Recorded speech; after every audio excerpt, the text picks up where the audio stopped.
할렐루야, 반갑습니다. 오늘은 주언제로 첫 번째 주일입니다. 이 시간 하나님께 경건한 마음으로 예배드리도록 하겠습니다.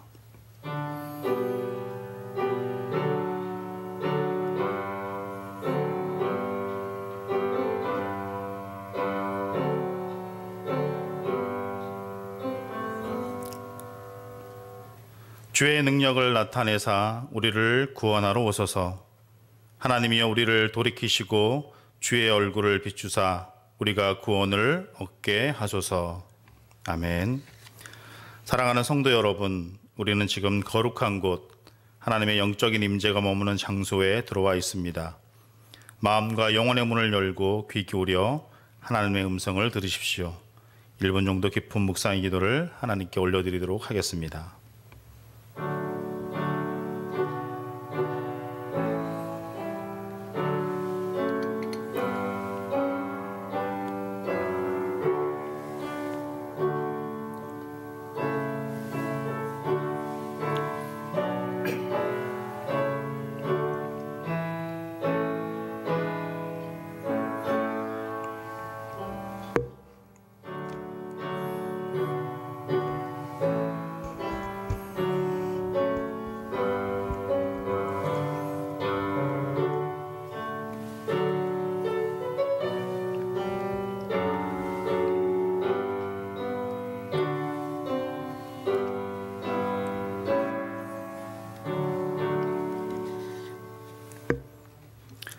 사랑의 빛으로 무한한 은혜를 비추시는 아버지 하나님, 영원히 죽을 수밖에 없는 죄인인 저희에게 하나님의 무한 은혜로 구원을 받게 하시니 감사드립니다.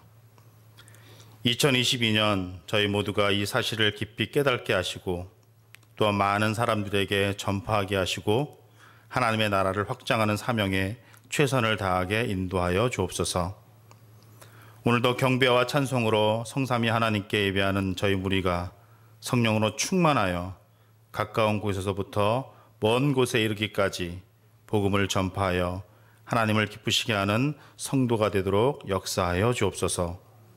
오늘도 예배로 영광을 받으시기를 예수님의 이름으로 기원하옵나이다. 아멘. 다 같이 일어나셔서 찬송가 38장 예수 우리 왕이여 찬양하도록 하겠습니다.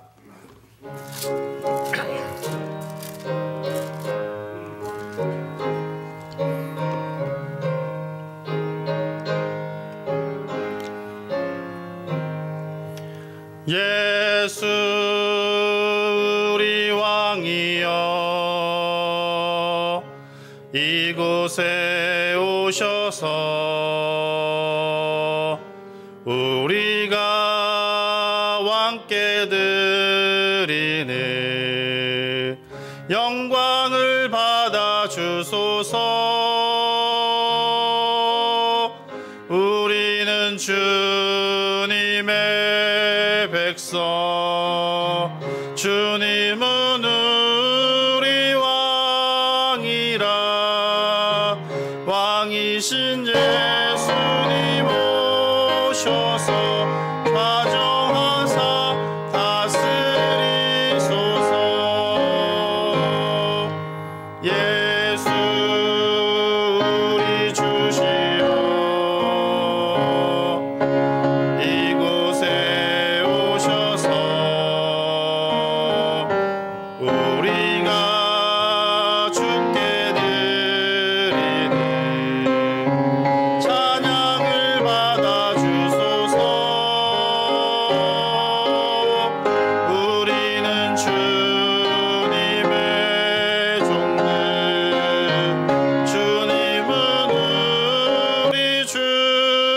하시라.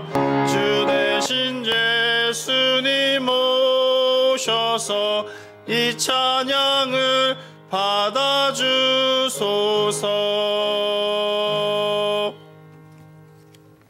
아멘.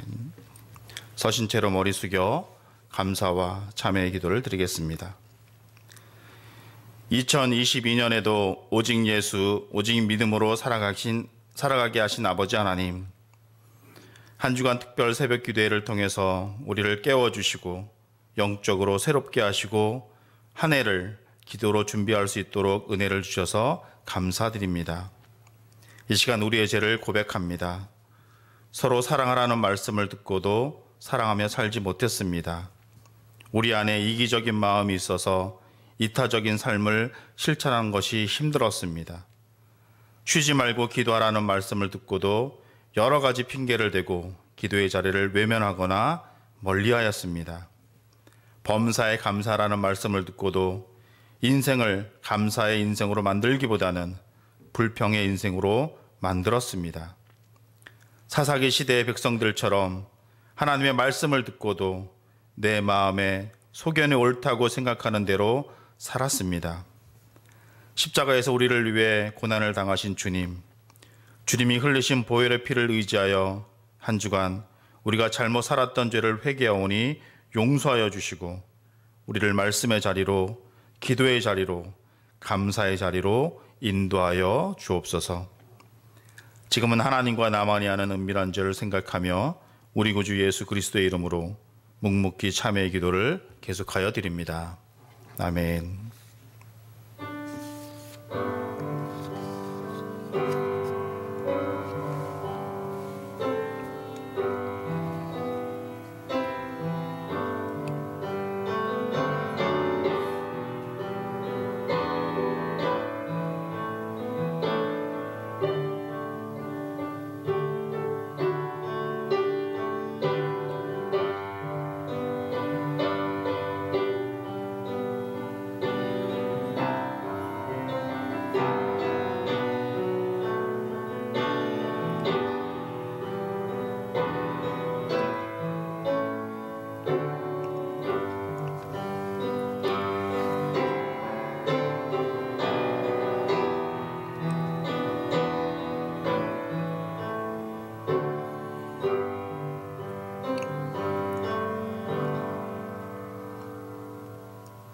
이제 그리스도 예수 안에 있는 자에게는 결코 정죄함이 없나니 이는 그리스도 예수 안에 있는 생명의 성령의 법이 죄와 사망의 법에서 너를 해방하였음이라. 아멘. 자리에 앉으셔서 교독문 121번 주연절 1번을 교독하도록 하겠습니다. 여호와여, 주의 인자하심이 하늘에 있고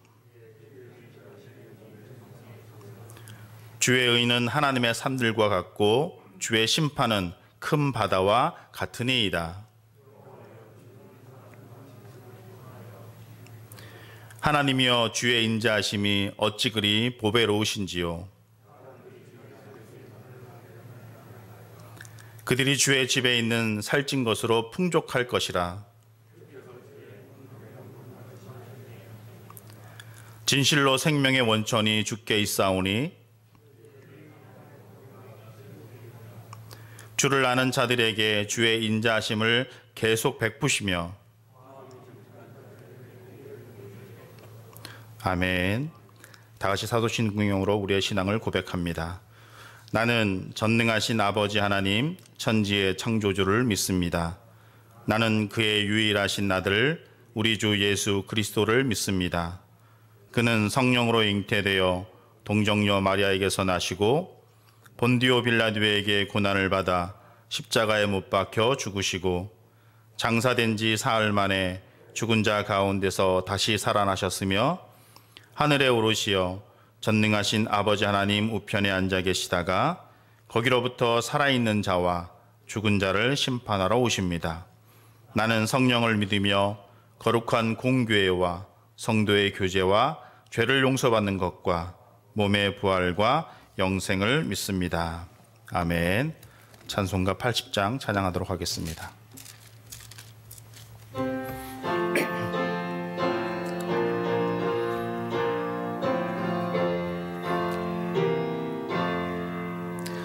천지에 있는 이름 중 귀하고 높은 이름, 주 나시기 전 지으신 구주의 이름 예수. 주 앞에 내가 엎드려 그 이름 찬송함은 내 귀에 들린 말씀 중 귀하신 이름 예수. 주 십자가에 달릴 때 명패에 쓰인 대로 저 유대인의 왕이요 곧 우리 왕이시라. 주 앞에 내가 엎드려 그 이름 찬송함은 내 귀에 들린 말씀 중 귀하신 이름 예수.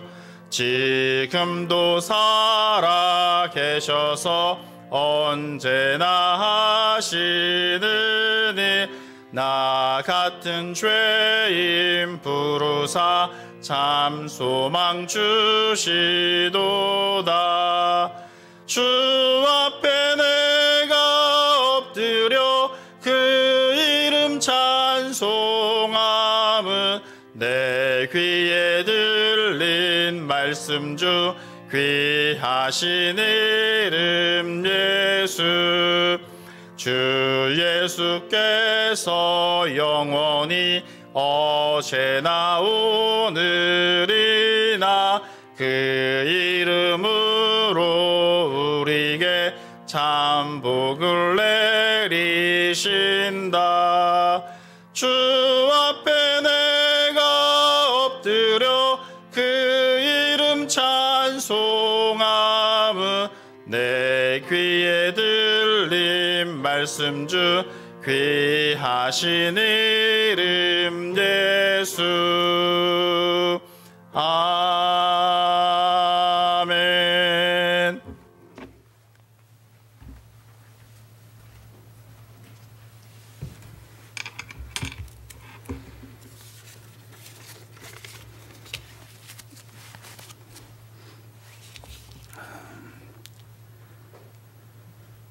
사랑과 은혜의 아버지 하나님 감사합니다. 한없이 부족하고 연약한 죄인인 것만 주님의 베풀어 주신 사랑과 은혜로 지난 한 주간도 세상을 이기고 거룩한 성일 저희들의 발걸음을 이 성전 이 자리로 인도하여 주시사 아버지께 찬양과 경배를 올려드릴 수 있도록 인도하여 주심을 감사합니다. 아버지 하나님, 지난 한 주일의 삶이 아버지 앞에 기쁨이 되었었기를 간절히 소망합니다.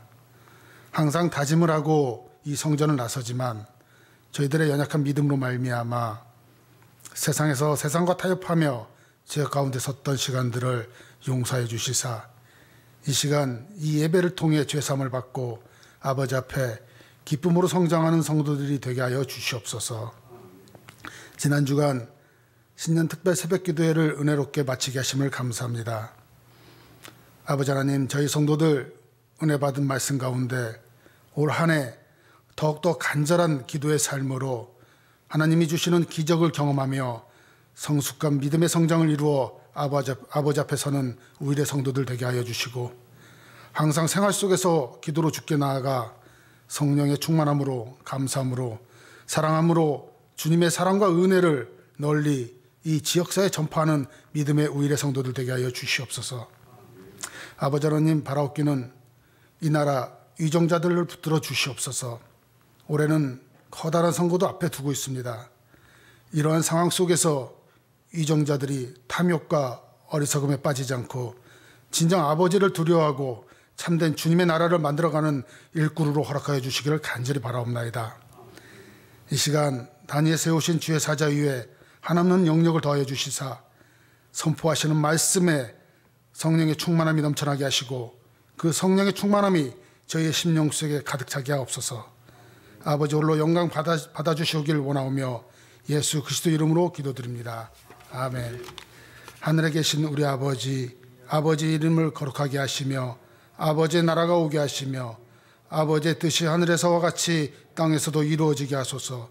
오늘 우리에게 일용할 양식을 주시고 우리가 우리에게 잘못한 사람을 용서해 준 것 같이 우리의 죄를 용서하시고 우리를 시험에 빠지지 않게 하시고 악에서 구하소서. 나라와 권능과 영광이 영원히 아버지의 것입니다. 아멘.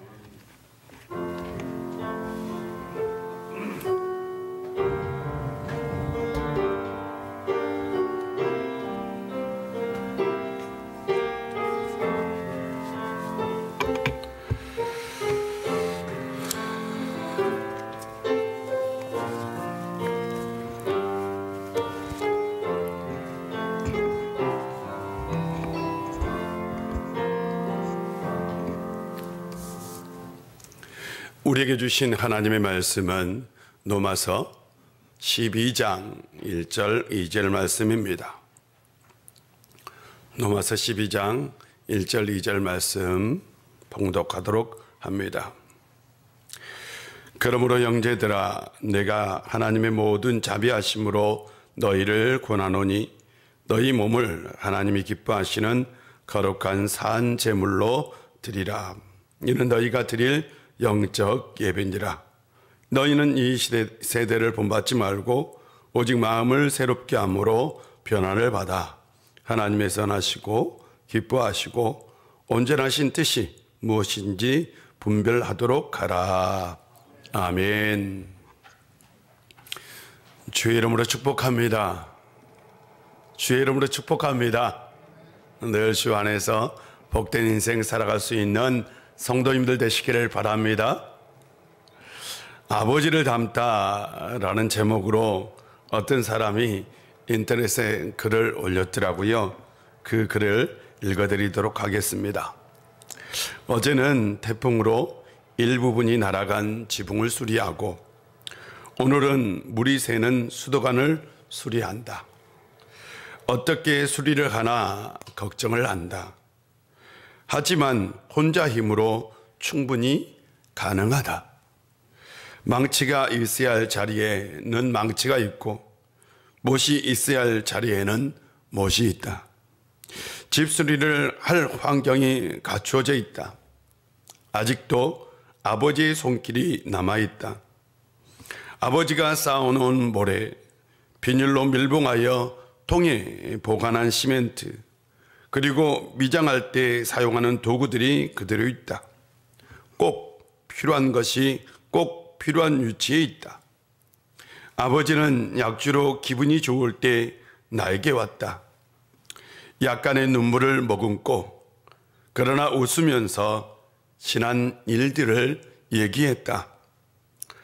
할아버지가 일찍 돌아가셨다. 아버지는 어린 나이에 고아가 되었다. 할아버지는 가정에 충실하지 못했다. 아버지는 할아버지 때문인지 화투를 싫어했다. 가끔 심심풀이로 하는 화투도 아버지는 화를 많이 냈다. 할아버지가 못한 일들을 아버지는 했다. 가난을 이겨내고 아들, 딸 공부를 시켰다. 아버지는 자식들이 열심히 살 수 있도록 했다. 아버지는 모양보다는 실속을 좋아했다. 예쁜 모양보다 안정성을 좋아했다. 아버지는 일반 가정집을 많이 지었다. 아버지가 지은 집은 언제나 튼튼하고 믿음이 있었다. 겉모양이 속모양보다 좋은 적이 없었다. 그것이 아버지의 삶이었다. 차를 타면서 우연히 거울에 비친 나의 얼굴을 본다. 아버지의 모습 그대로이다. 아버지를 닮아간다. 이런 글을 올렸더라고요. 아버지를 닮아가는 게 바로 아들의 모습인 거죠. 자식은 부모를 닮는다라고 말합니다. 자식은 부모의 거울입니다. 또한 우리는 우리의 어떤 모습은 자녀들이 닮기를 소망하기도 합니다. 우리가 예배를 잘 드리고 우리가 기도하고 우리가 신앙으로 살려는 이 모습들을 자식들이 닮았으면 좋겠어요. 그런데 신기합니다. 이런 모습들은 잘 담지를 않아요. 실상 우리가 걱정인 것은 자녀들이 신앙으로 사는 우리의 모습을 담지 않는 것, 그것에 대해서 걱정합니다.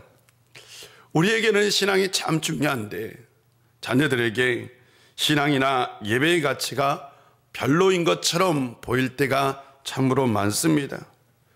그렇게 강조했는데 우리처럼 이렇게 신앙으로 살지 않으려고 하는 모습을 볼 때 그것이 가슴이 아프죠. 나이가 들어가면서 우리의 가장 큰 고민은 자녀들이 신앙으로 좀 살았으면 하는 거잖아요. 지난주에 다음 세대를 위하여 사랑하라 라는 말씀을 나눴습니다. 주님께서 우리에게 주신 말씀이 서로 사랑하라 라는 말씀이었죠. 이 말씀에는 세 가지 의미가 담겨 있다 라는 말씀을 나눴습니다. 첫 번째로는 경쟁하지 마라, 두 번째로는 배신하지 마라, 세 번째로 서로 성장하라 라는 거죠. 우리는 서로에게 사랑하고 배신하지 않고 경쟁하지 않고 서로 성장해야 합니다. 특별히 가정 안에서 우리는 이런 모습을 가져야 하죠. 왜냐하면 자녀들이 항상 우리를 보고 있기 때문입니다.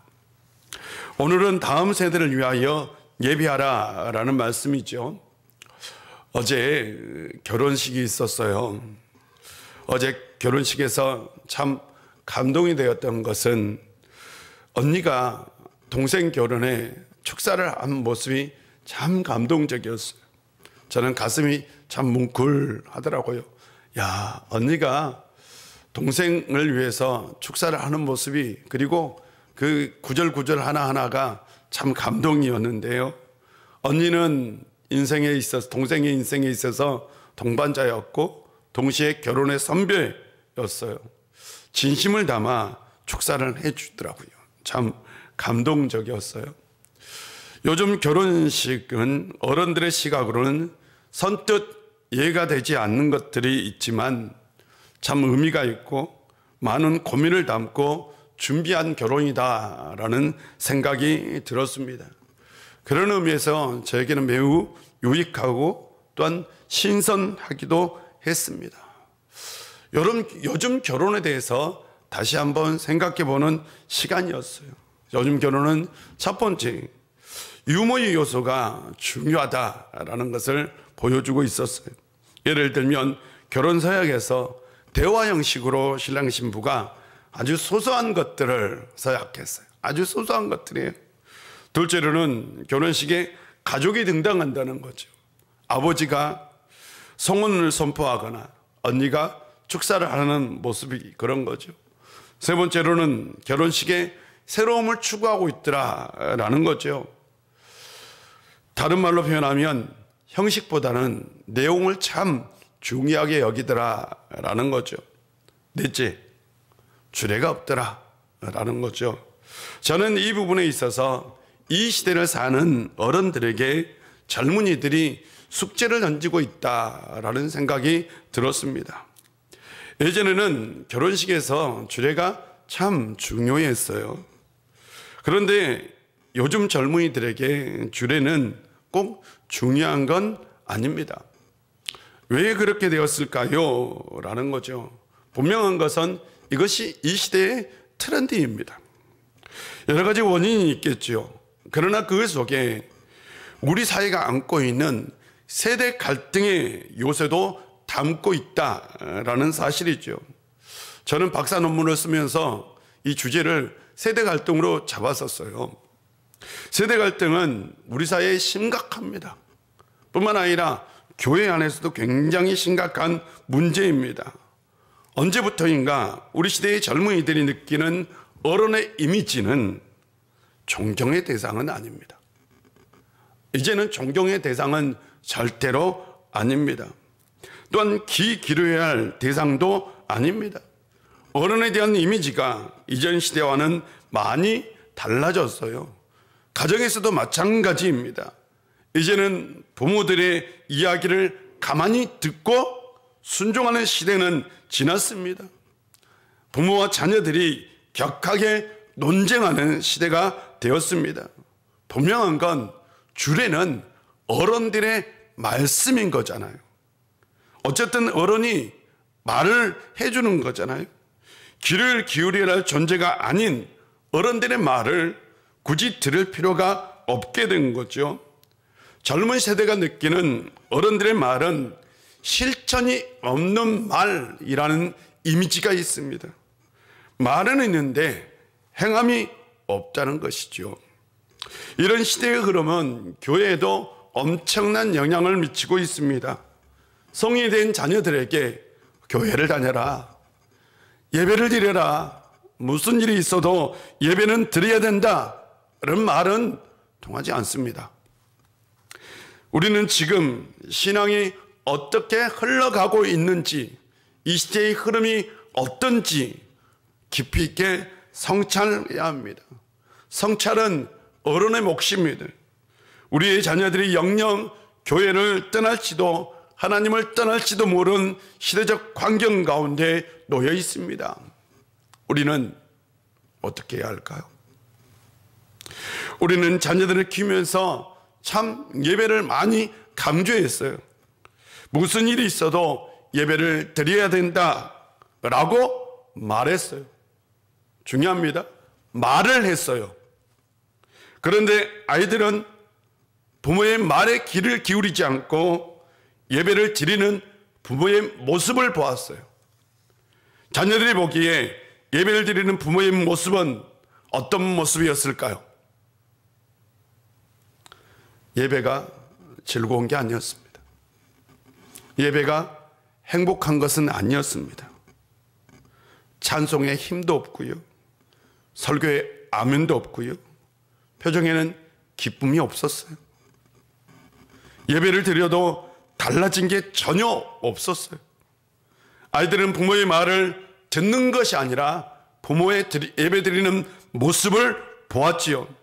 아이들은 예배를 드리는 것이 즐겁고 행복한 일이 아니다는 것을 어른들을 보면서 실질적으로 몸 가운데 체험 담았던 거죠. 자신들에게도 그 지루한 예배가 실상은 어른들에게도 지루한 거구나 라는 것을 몸소 느껴버린 거예요. 몸으로. 나중에 성인이 돼서 예배에 대한 결정권이 생겼을 때에 예배를 드릴 필요성을 전혀 느끼지 못합니다.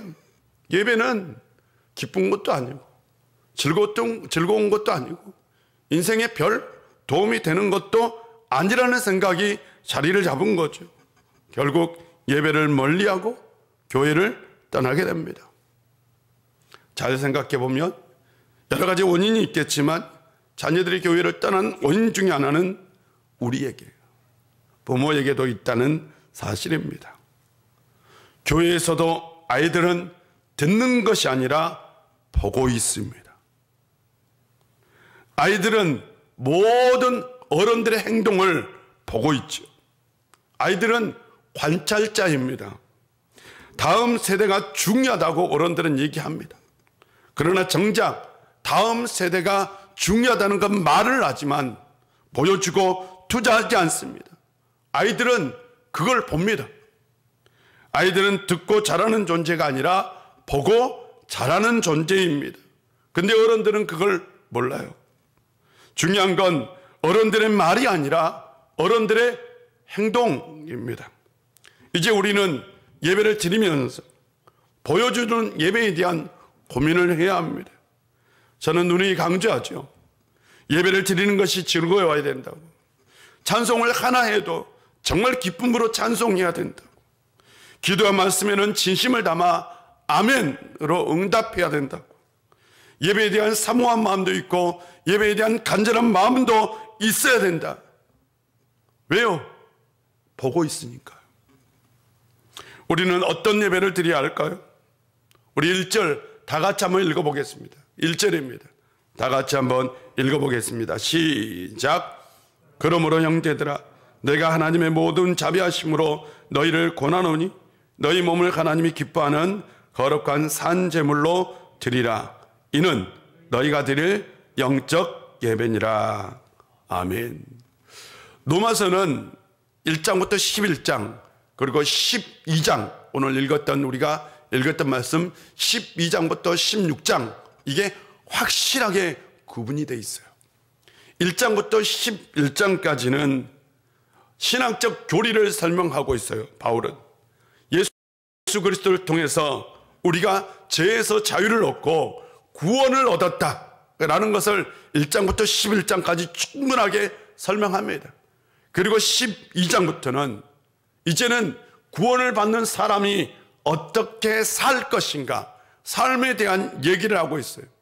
그 삶에 대한 첫 번째 얘기는 뭐냐? 예배입니다. 바울이 강조하는 건, 그리스도의 삶에 강조하는 건 예배예요. 예배가 정말 중요하다. 우리도 예배가 중요하다는 걸 얘기하죠. 그렇잖아요? 예배가 중요하다. 예배를 잘 드려야 된다. 예배를 드릴 때 우리는 하나님의 선하시고 기뻐하시고 온전하신 뜻이 무엇인지 구별할 수 있다라고 얘기합니다. 예배의 삶은 최고의 삶입니다. 여러분에게도 예배의 삶이 최고의 삶이 되기를 주의 이름으로 축복합니다. 그랬으면 좋겠어요. 바울이 로마서를 기록할 때에 기독교 공동체는 이전과는 다른 예배를 드리고 있었어요. 이전 예배와는 분명히 다른 예배를 드리고 있었는데, 초기 기독교 예배는 이전에 있었던 회당 예배 플러스 성만찬과 성만찬이 추가된 예배를 드렸어요. 기도하고 찬송하고 말씀을 듣고, 이건 회당 예배에서 똑같이 있었어요. 플러스 성만찬, 신앙 고백을 하고 주님께서 나눴던 그 만찬을 함께 나눔으로 예배는 끝났어요. 그런데 초기 기독교 예배는 바로 성령의 역할이 매우 중요했습니다. 어쩌면 성령의 임재로 드려지는 예배였어요. 실질적으로 예배를 드릴 때에 강력한 성령의 역사가 나타나기도 했습니다. 그러나 예배를 드릴 때마다 항상 성령의 역사가 임했던 건 아니에요. 성령의 강력한 역사는 일반적인 것이 아니라 아주 특별한 것이었어요. 보통의 예배에서는 그냥 이 예배, 동일한 순서로 계속해서 반복되는 그런 예배였어요. 또한 초기 기독교 예배는 그런 면에서 영적인 것을 추구하는 영적인 예배였어요. 영적인 예배였다라는 것은 눈에 보이는 예배가 아니라 눈에 보이지 않는 것을 추구하는 예배였어요. 당시요, 건물도 없었고요, 예배당도 없었어요. 그냥 가정에 모여서 예배를 드렸어요.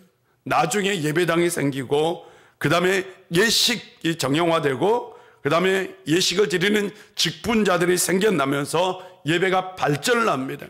그러면서 차츰 다시 눈에 보이는 예배가 되었다가 종교개혁을 통해서 다시 눈에 보이지 않는 것을 강조하는 영적인 예배가 되었어요.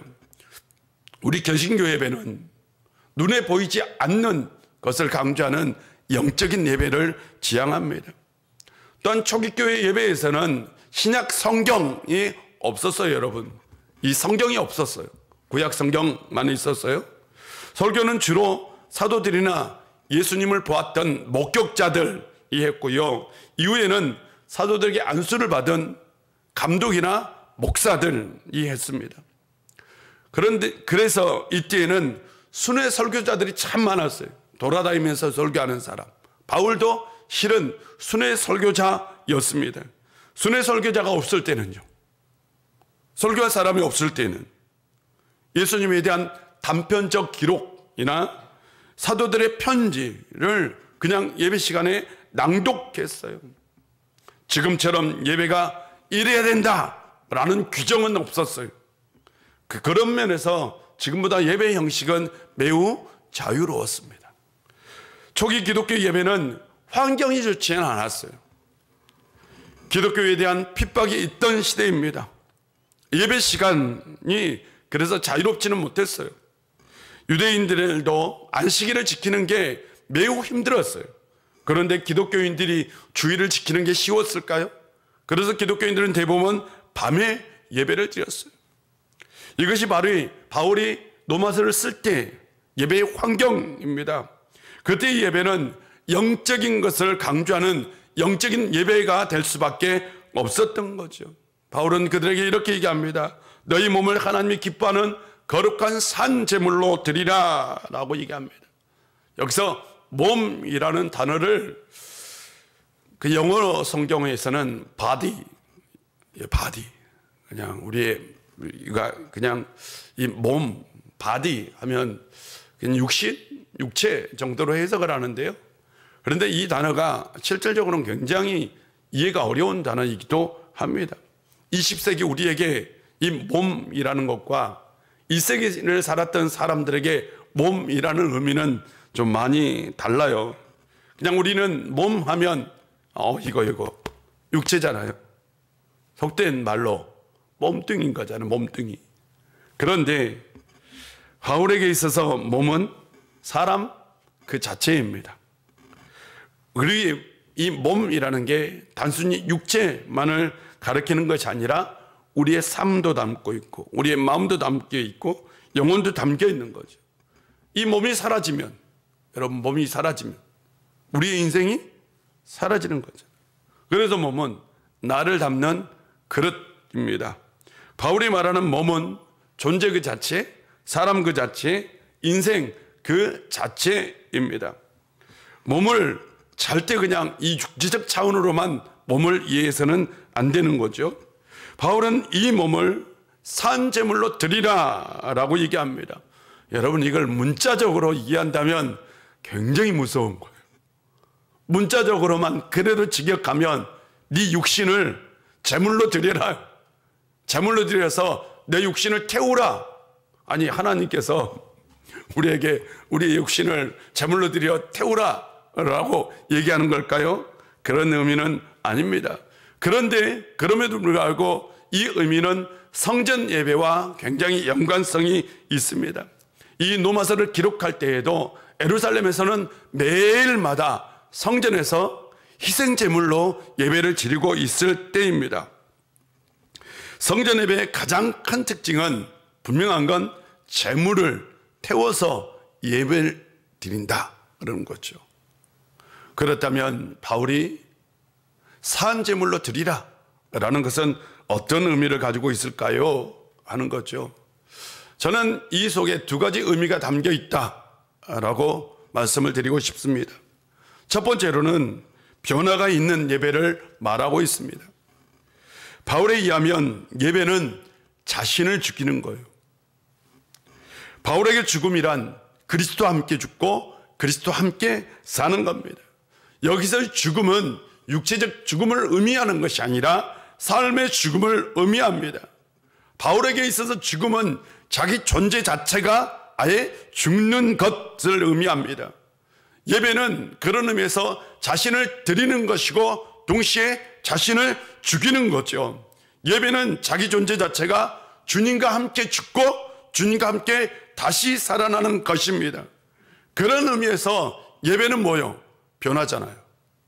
변화되는 거잖아요. 내 삶이, 내 인생이 변화되는 것, 그것이 바로 예배입니다. 예배를 통해서 삶이 변화되었다, 내 인생이 변화되었다. 예배 잘 드린 거예요.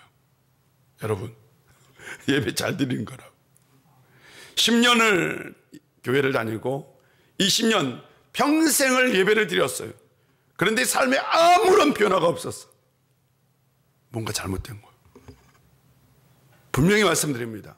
뭔가 잘못된 거예요. 예배를 드릴 때에 우리가 가져야 할 마음은 예배는 나를 죽이는 것이다 라는 마음으로 예배를 드려야 합니다. 이 시간 여러분이 예배를 드릴 때도 예배를 드리는 건 내가 죽고 내가 주님과 함께 다시 태어나는 것이다 라는 것이 예배입니다.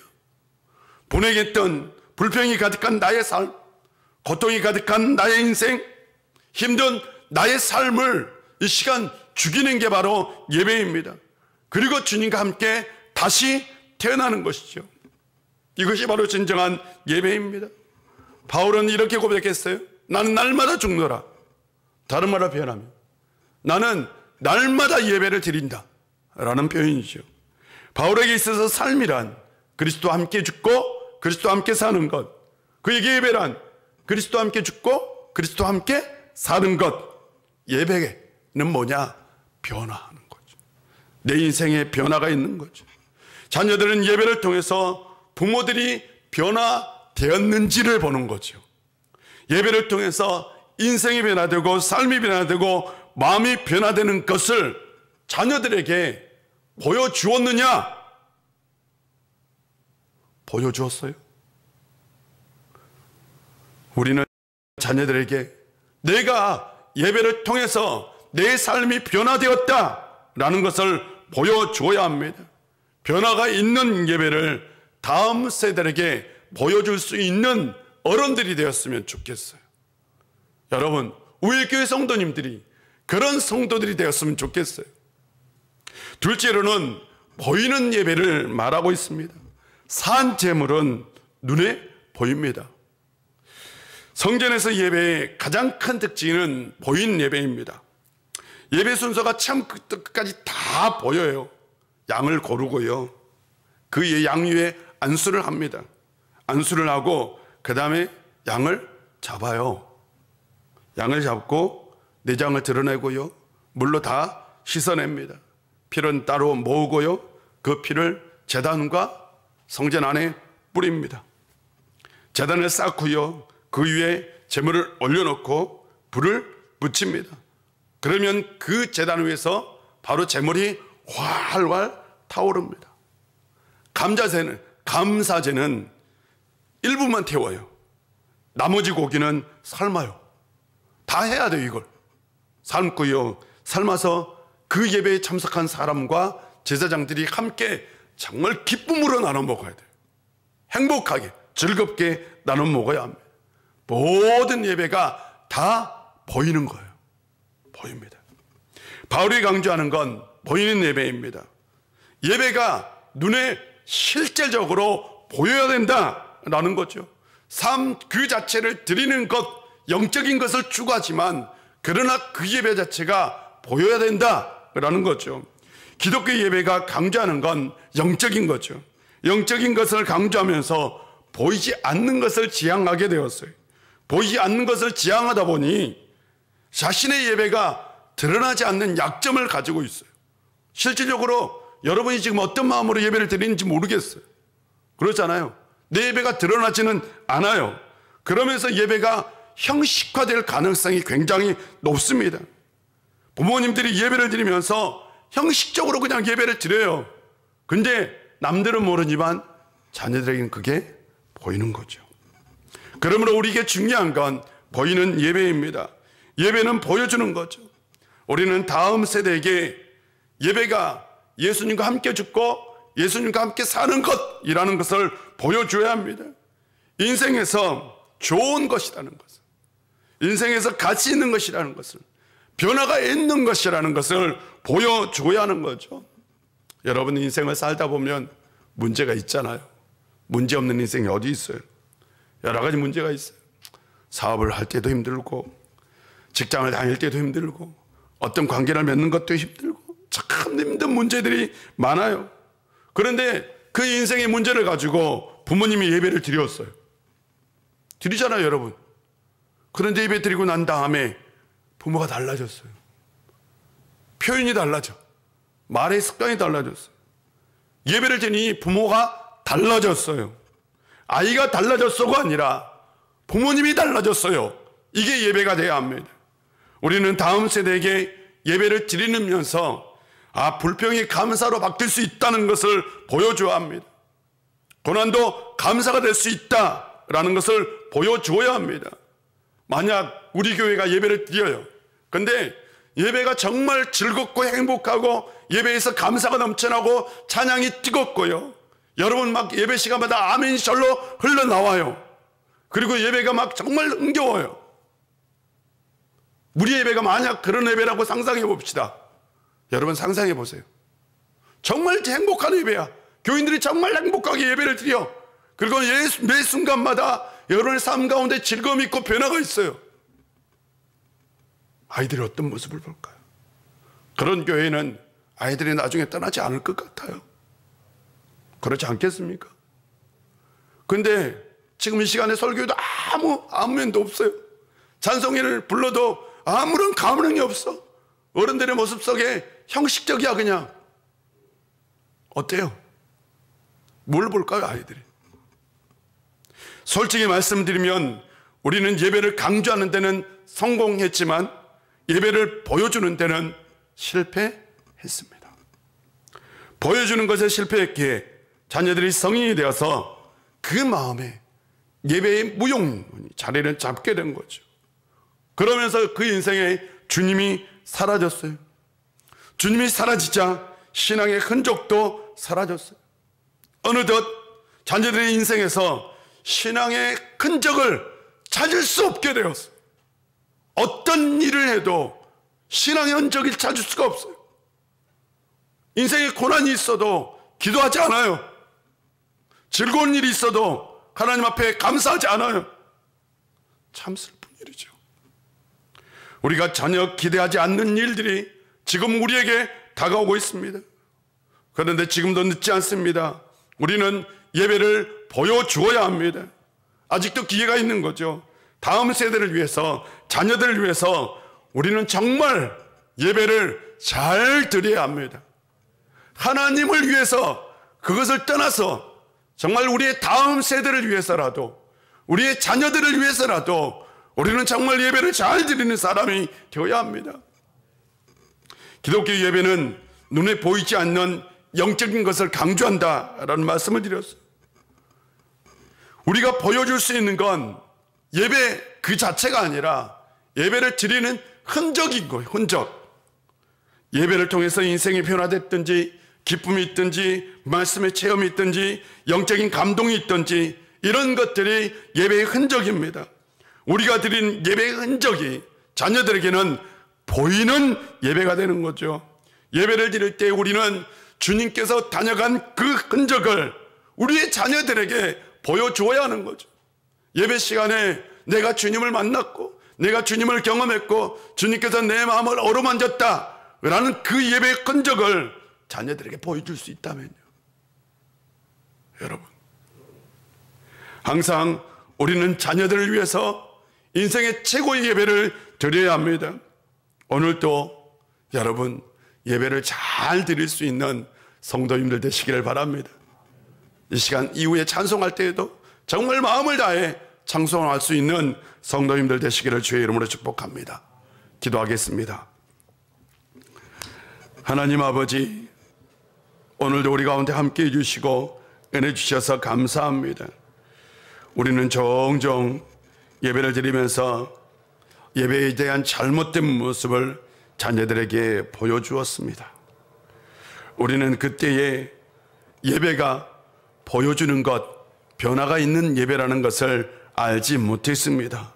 아버지 하나님, 우리가 영적으로 깨어나 보니 우리의 자녀들이 우리의 예배를 보고 있다는 것을 알게 되었습니다. 우리의 삶이 변화되고 우리가 예수님을 닮아가는 그 모습을 보고 있다는 사실을 비로소 깨닫게 되었습니다. 아버지 하나님, 이 시간 우리가 주님 앞에 예배드릴 때에 온 마음 온 정성으로 예배드리게 하여 주시옵소서. 이 시간 주님께서 우리의 삶 가운데 오시고 우리가 주님과 함께 교제를 나누고 주님 안에서 예배드렸던 이 모습이 우리의 삶 가운데 드러나게 하여 주옵소서. 예수님의 이름으로 기도합니다. 아멘. 우리 다 같이 일어나서 찬송합니다.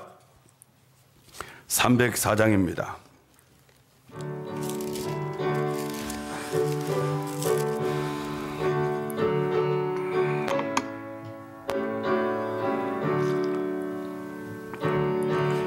자, 하나님의 사랑 말로 다여 영 못하네. 그 높은 별을 넘어 이 낮고 낮은 땅 위에 재범한 영원 구하려 그 아들 내 삶 화목제물 삼으시고 재용서하셨네. 하나님의 랑은 측량다 못하네. 영원히 변치 않는 사랑 성도여 찬양하세. 괴로운 시절 지나가고 땅 위에 영화생할 때 주 믿지 않던 영혼들은 큰 소리 외쳐울어도 주 믿는 성도들에게 큰 사랑 베푸삼. 우리의 죄 사했으니 그네 잊을까. 하나님 진사랑은 측량다 못하네. 영원히 변치 않는 사랑 성도여 찬양하세. 하늘을 두루마리 삼고 바다를 머물 삼아도 한없는 하나님의 사랑 다 기록할 수 없겠네. 하나님의 그 신사랑 그 어찌 다 쓸까. 저 하늘 높이 쌓아도 채우지 못하리. 하나님의 그 사랑은 측량다 못하네. 변치 않는 사랑 성도여 찬양하세.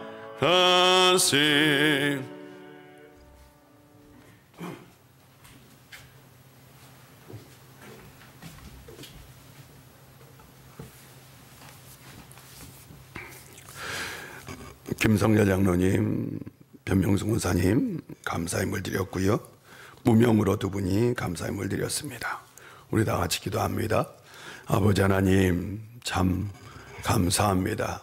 한 주간 우리를 지켜주시고 교회가 주님 안에서 모든 성도들이 뜨겁게 기도할 수 있도록 은혜 주셔서 감사합니다. 올 한 해는 꼭 기도로 하나님의 기적을 경험하는 교회 되게 하여 주시옵소서. 이 시간 한 주간 우리를 지켜주시고 보호해 주신 은혜에 감사해서 예물을 가지고 나왔습니다. 우리가 주님 앞에 나올 때에 우리의 마음의 정성, 우리의 모든 것을 담아 예물을 드리오니 받아주시고 드리는 손길마다 하나님께서 하늘에서 준비하신 그 놀라운 은혜를 베풀어 주셔서 올 한 해 꼭 인생의 기적이 있게 해주시고 물질로 인하여 시험에 드는 일이 없게 풍족한 은혜를 채워 주시옵소서. 올 한 해 우리 오일교회가 이 드려지는 예물을 통해서 어려움이 없게 하여 주시고 또한 재정적으로도 힘들지 않도록 우리 성도들의 삶 가운데 함께 해주시고 이 드려지는 예물이 날마다 교회가 부흥하며 교회가 세워지는 놀라운 역사가 있게 하여 주시옵소서. 또한 한 주간 살아갈 때에 우리를 지켜주시고 보호해 주셔서 하나님께서 복을 주시고 평안을 주시고 건강을 주셔서 삶 가운데 늘 감사가 넘쳐나고 은혜가 넘치는 인생들 되게 하여 주시옵소서. 이 은혜가 이 예배에 참석하지 못한 이들에게도 함께하여 주옵소서. 예수님의 이름으로 봉헌 기도 드립니다. 아멘.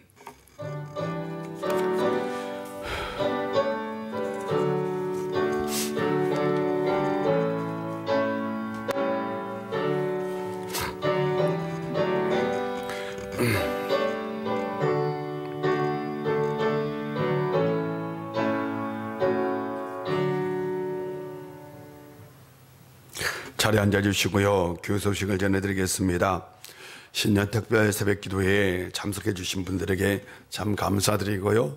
꼭 2022년 기도하는 한 해가 되었으면 좋겠고, 또한 기도로 하나님의 기적을 경험할 수 있는 교인들이 되었으면 좋겠습니다. 수요예배, 새벽 기도에 많이 참석해 주시고요. 꼭 가정예배 드려주시기를 부탁드립니다. 3부 예배 후에 공동예배가 있겠습니다. 주차를 1부 예배 드리는 분들은 별 영향이 없지만, 혹시 여러분이 3부 예배 드릴 때에는 주차를 여기 우리은행에도 주차를 할 수가 있어요. 먼저 우리은행에 주차하시고, 이 두 군간에 주차하시고, 그 다음에 교회마당, 그 다음 순서로 이렇게 꼭 주차를 해 주셨으면 좋겠습니다. 나머지 광고, 오늘 1부 예배 때는 떡이 없네요. 근데 2부, 3부 예배 때 우리 어제 조세현 안수 집사님, 정진권 사님 감사해서 떡을 드린다고 합니다. 나머지 광고는 주부를 참고해 주시고, 우리 나같이 일어나셔서 우리는 오직 예수 오직 믿음으로 살아야 합니다. 나는 오직 예수 오직 믿음으로 살겠습니다. 우리는 오직 예수 오직 믿음으로 살아야 합니다. 나는 오직 예수 오직 믿음으로 살겠습니다. 아멘.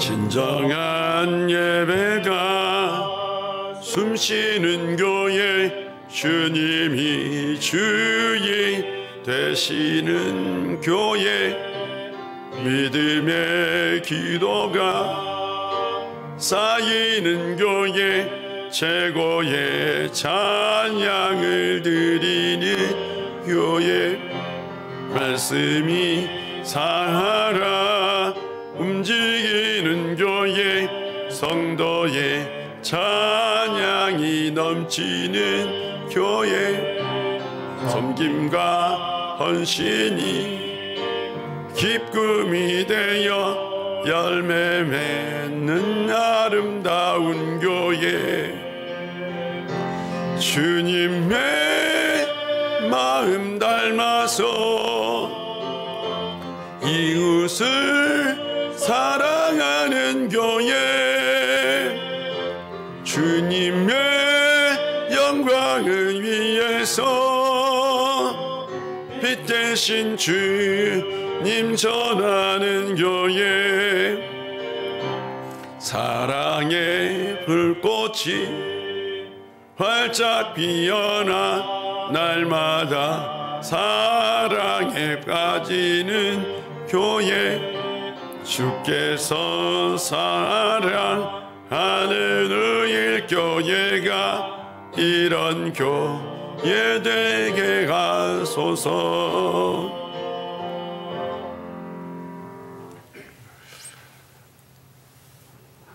우리를 위해서, 우리의 생명을 위해서, 우리의 구원을 위해서 이 세상에 오셔서 십자가를 지신 우리 구주 예수 그리스도의 놀라우신 은혜와 우리 아버지 하나님의 크신 사랑과 성령님의 감화감동하시고 충만하신 역사가 변화가 있는 예배, 보이는 예배를 통해서 자녀들에게, 다음 세대에게 예배의 모범이 되기를 원하는 우리 우일의 모든 성도님들과 그들의 삶의 터전과 이 나라와 이 민족과 온 백성 위에 이제부터 영원히 함께 하시기를 간절히 축원하옵나이다. 아멘. 아멘.